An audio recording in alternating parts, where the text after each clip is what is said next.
Tonight, breaking news as we come on the air in the West. The full jury has just been seated in Donald Trump's criminal trial. Also breaking tonight, reports Israel has now retaliated after Iran's first ever direct attack on Israel. What we've learned, and the scare on the runway here in the U.S. 2 passenger jets just missing each other.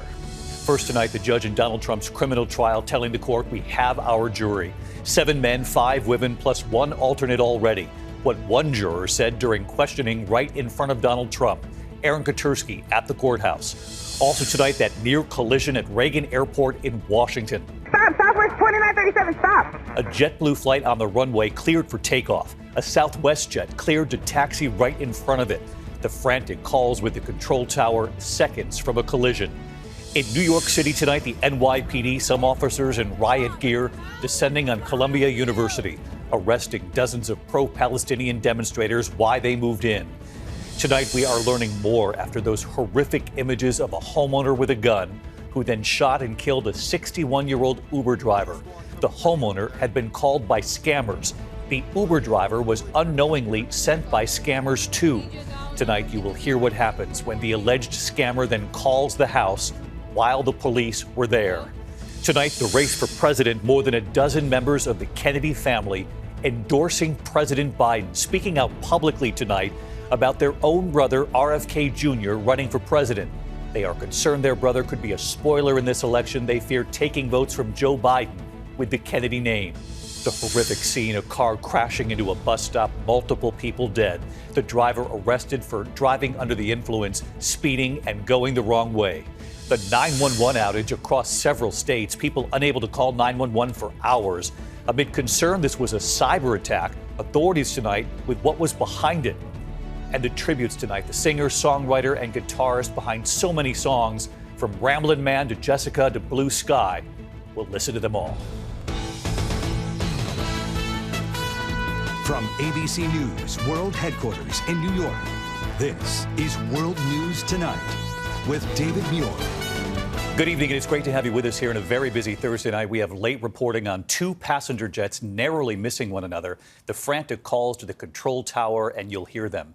But we do begin tonight with the breaking news in the criminal trial of Donald Trump here in New York. Tonight, the judge telling the court we now have our jury, 7 men and 5 women, plus 1 alternate already. Donald Trump leaving Trump Tower for the courthouse this morning, the first former president to face a criminal trial. Today, the judge dismissing 2 jurors, and tonight you'll hear why. But both sides pressing ahead, questioning several more prospective jurors. And then late today, the judge revealing 12 New Yorkers have now been chosen to decide Trump's fate. And what we're already learning about the jurors who will hear this case. ABC's Aaron Katersky leading us off outside the courthouse tonight. Tonight, the jury is set in the first criminal trial of a former president. 7 men and 5 women will decide whether Donald Trump falsified business records to cover up a hush money payment to porn actress Stormy Daniels to hide their alleged affair from voters before the 2016 election. It came after a morning of setbacks. With Trump looking on, 2 jurors selected earlier in the week were removed by Judge Juan Merchan. The first, an oncology nurse, asking to be let go, saying she definitely has concerns now about her identity becoming public.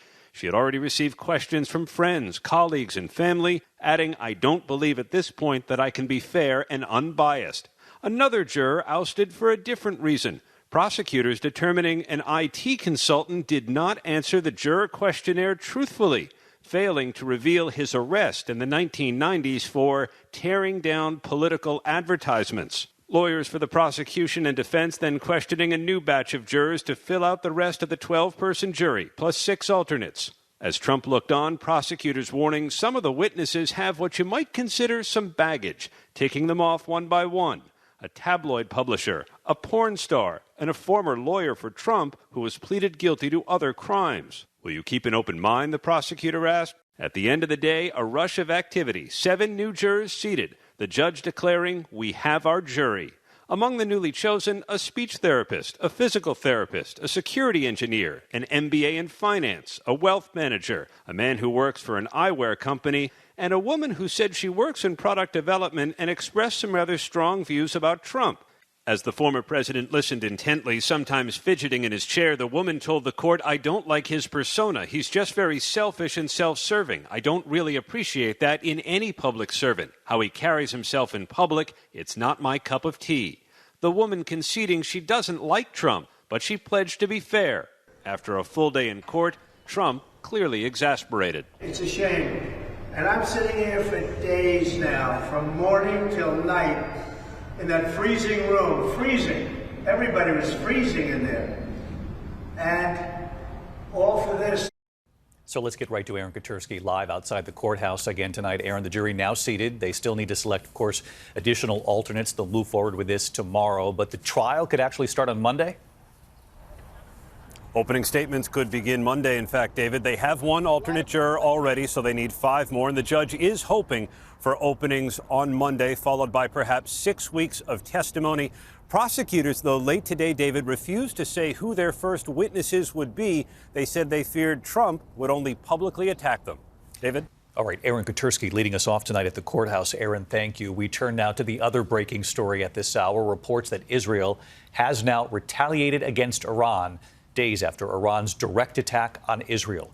ABC's Matt Gutman from Israel with late reporting tonight. David, a senior U.S. official telling us that Israel has fired missiles at a facility, a site inside Iran. No word on casualties at this point. Israel for days has said that it would respond to Iran's unprecedented salvo of ballistic missiles and drones from last Saturday, over 300 of them, 99% of them knocked out of the sky. Iran said that attack was in response to Israel's bombing of a possible consulate site in Damascus, killing 2 generals, several officers from Iran. Iran has said that if Israel chooses to retaliate as it had tonight, the response from Iran would be fierce and severe, David. Matt Gutman in Israel, thank you. We also have late reporting tonight after a very close call on the runway. 2 passenger jets just missing one another at Reagan National Airport in Washington, D.C. A JetBlue flight cleared for takeoff, a Southwest plane cleared to cross over the same runway. Then the frantic calls with the control tower, the 2 passenger jets just seconds from a collision. Here's Gio Benitez. Tonight, the heart-stopping moment at one of the nation's busiest airports. Listen to the panic in the control tower as 2 packed passenger planes narrowly missed colliding at Washington's Reagan National Airport. Stop. Southwest 2937, stop. We stopped. We were cleared to cross runway 4. Federal investigators say an air traffic controller instructed that Southwest flight bound for Orlando to taxi across a runway. Seconds later, a Boston-bound JetBlue flight was cleared for takeoff, engines roaring, rolling down that same runway, setting both planes on a path to collision. Listen again as air traffic controllers realized what was happening. Stop. Southwest 2937, stop. Those JetBlue pilots quickly aborting takeoff, slamming on the brakes, surprising passengers. We were on the runway taking flight, and then they hit the brakes. The taxiing Southwest plane stopping as well, both jets coming within 400 feet of each other, according to Flight Radar 24 data, just seconds away from disaster. This was a very serious situation because there was almost no margin for any further error. And David, the FAA is now investigating. Now, we should tell you, federal authorities have been working to improve air traffic control after several close calls last year. Far too many, David. Gio Benitez on this again tonight. Gio, thank you. Here in New York City tonight, protests and arrests at Columbia University. Here are the pictures. The NYPD, some officers in riot gear descending on Columbia, arresting dozens of pro-Palestinian demonstrators. It comes after the university president was called before Congress to address accusations of anti-Semitism on campus. ABC's Stephanie Ramos tonight at Columbia. Tonight, NYPD officers descending on Columbia University, arresting dozens of pro-Palestinian protesters. I'm just standing here. Why are you doing this to me? Police, some in riot gear, moving in at the request of the university's president to clear demonstrators who set up a tent encampment, refusing to leave overnight, calling on Columbia to divest from companies with ties to Israel. The daughter of U.S. Representative Ilhan Omar saying she has been suspended from Barnard College for protesting at Columbia. Late today, demonstrators shutting down streets around the school. What brought you out here? I was showing solidarity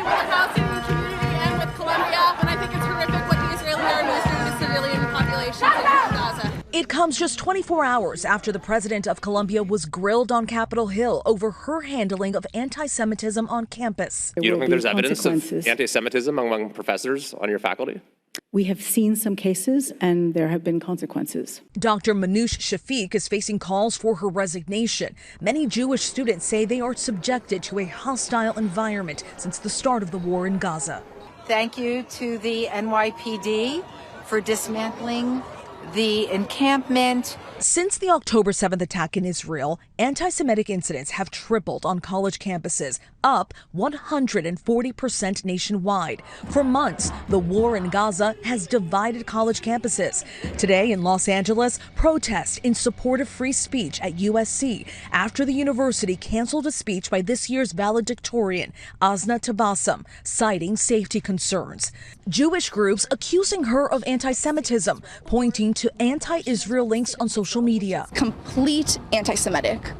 And that makes us Jewish students at USC feel unsafe, unheard, and targeted. Tonight, that valedictorian says she doesn't regret her activism. It's not about the speech, it's about the representation, it's about the principle.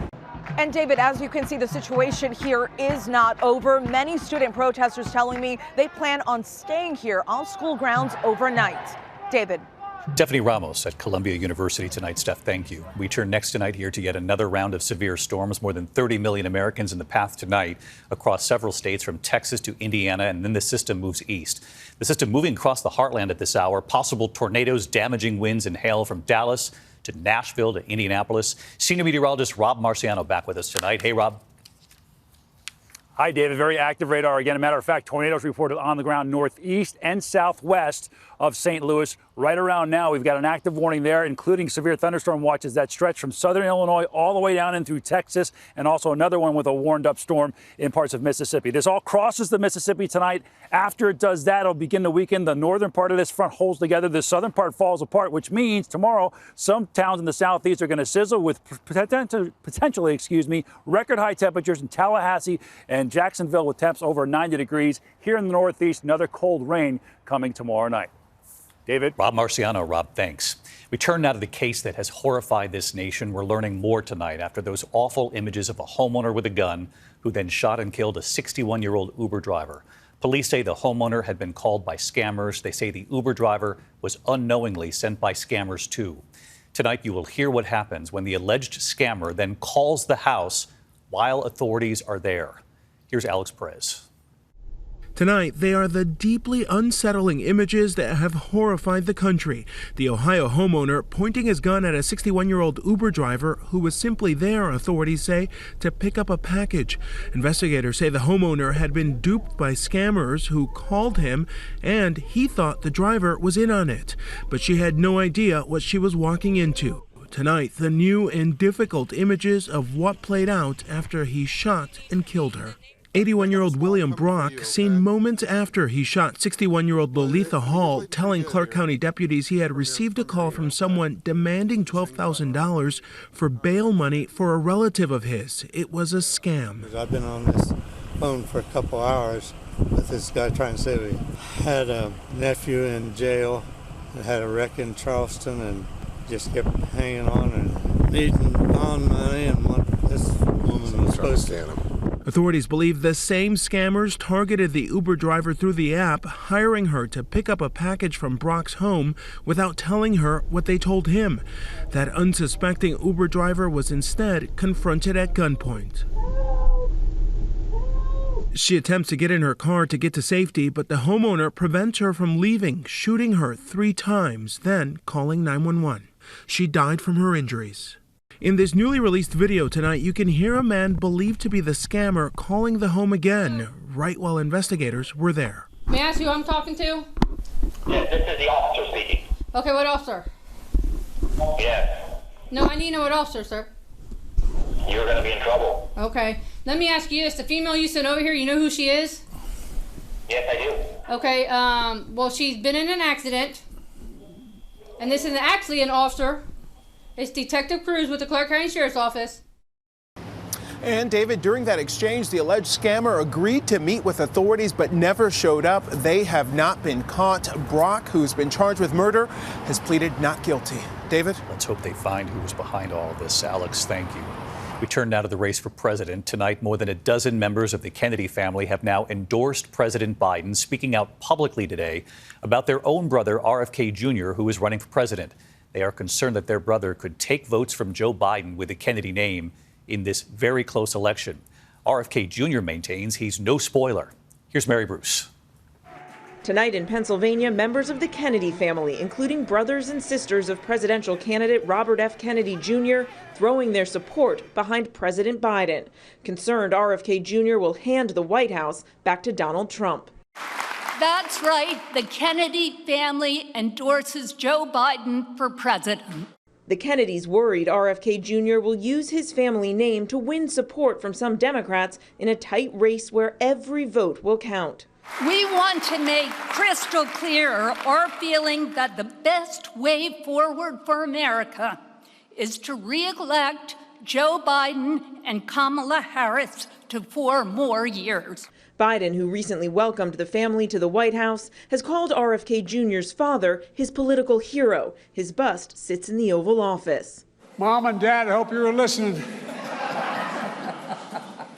What an incredible honor. RFK Jr., who has famously embraced conspiracy theories about vaccines, insists he's no spoiler. We know what President Trump and President Biden are going to do if they win this election. They're going to do exactly what they did before. Does anybody here want more of the same? I asked his sister, Carrie Kennedy, if her brother realizes the difference he could make in a close race. Do you think your brother understands how high those stakes are? You know, I think his understanding is not the point here. The point is the understanding of the voters. And that's who really needs to understand that your vote counts. What do you say to someone who knows your family, knows your father and what he stood for, your uncle, but is supporting your brother because of that legacy? Yeah, I would say look closely at that legacy. Think about who Bobby Kennedy was, who my father was.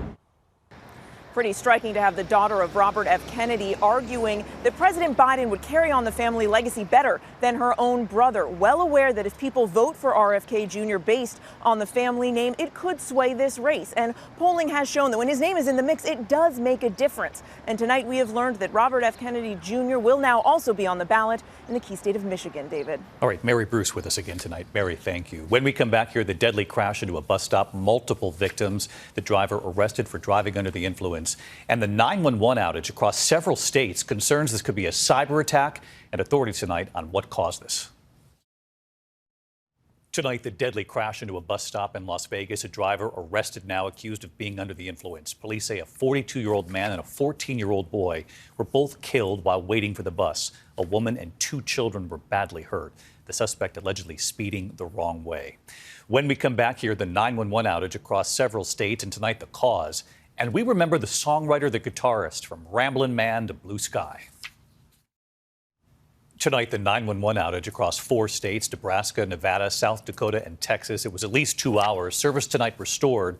Service provider Lumen Technologies now saying a work crew installing a light pole had severed a fiber line. When we come back here, we remember a singer, songwriter, a guitarist, and you'll definitely remember his music. Finally tonight here, we remember one of the founding members of the Allman Brothers, Dickey Betts. Dickey Betts was a founding member of the Allman Brothers Band. Known for his show-stopping guitar playing and writing the band's most enduring hits, including Ramblin' Man, 1973.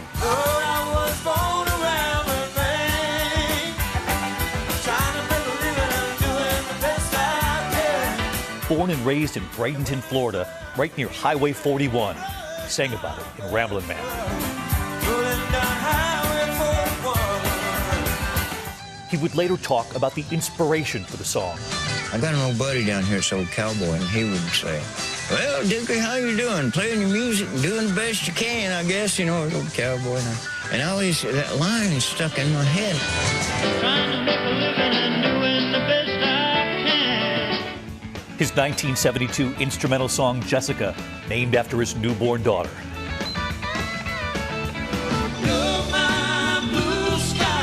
The band would break up twice before getting back together. Dickey Betts had said the time apart made them better.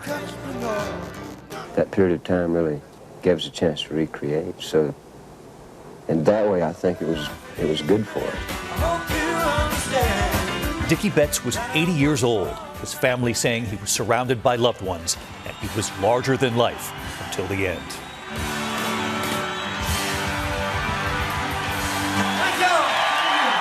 We've been humming Ramblin' Man all afternoon. I'll see you right back here tomorrow. I'm David Muir. Have a good evening. Good night. Thank you for making World News Tonight with David Muir, America's most watched newscast.